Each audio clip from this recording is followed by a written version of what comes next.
there are wounds you don't see, wounds that don't bleed, wounds that grow quietly inside a child.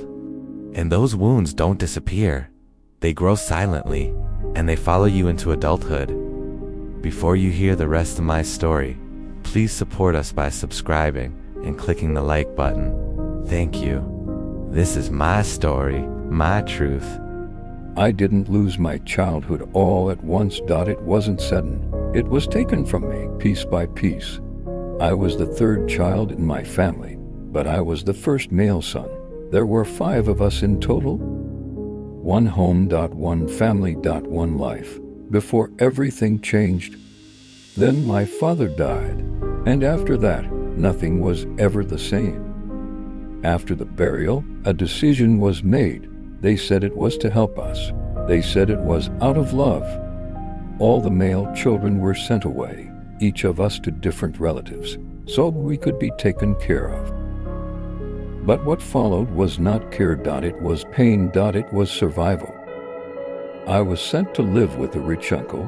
From the outside, it looked like a blessing, a big house, comfort, opportunity. But inside that house, I slowly disappeared. I became invisible. My uncle's wife was cruel. I wasn't treated like family. I was treated like a burden. I wasn't allowed to watch movies with them. I wasn't allowed to sit where they sat. Most nights, I didn't even sleep inside. I slept outside, alone, hungry. Food was control. Affection didn't exist. Love was never an option. I stopped being a child. I became the houseboy. Responsibilities replaced childhood. Slowly, my body began to change. I grew thin, weak, unhealthy. Until one day, they decided I was too much, and they sent me away. The next place was worse. I didn't know it could be. At 9 years old, I was taken out of school, just like that. No explanation. No warning. No choice. They put goods in my hands and sent me to the roadside. I began hawking. From morning until night, under the sun, under fear. If I didn't sell everything, I wasn't allowed to return early. Sometimes, I stayed out late. I was small, I was afraid, I was alone. The beatings were brutal. Not discipline, violence. Every strike taught me one lesson, one message: you don't matter. So I learned to stay quiet. To endure, to survive. But my body couldn't keep up. It began to fail me, slowly. One day, I became very ill. My skin turned pale, my eyes changed.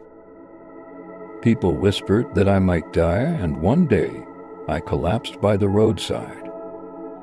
That's where someone noticed me, a stranger, a nurse. She didn't know my name, she didn't know my story, but she saw a dying child. She took me in, she treated me, she fed me. For the first time in a long time, I felt something unfamiliar: care, warmth, love, safety. For 1 week, I was safe. No beatings, no shouting. For 1 week, I was just a child, nothing more. The nurse tried to keep me. She asked questions. She searched. Eventually, she found where I came from. She pleaded for me to stay. She begged.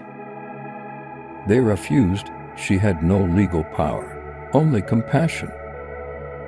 With heartbreak and disappointment, she handed me back, helpless. A few days later, I was sent to another relative, again. At first, it seemed different, kinder words, false hope. But soon, it became the same story: neglect, pain, silence. This continued until I was 14, years of moving, years of suffering. That was when my mother decided enough was enough. She came for us. She gathered all her children and took us back home. But by then, something had already been done, something permanent. Today, I am 24 years old. I am alive. I am strong. But the scars remain invisible, enduring. Those years changed how I see people, how I trust, how I open up. I live with fear of vulnerability, fear of being abandoned again. For years, I never spoke about this, not once. Until today, this is not a story for pity, it is a story of survival.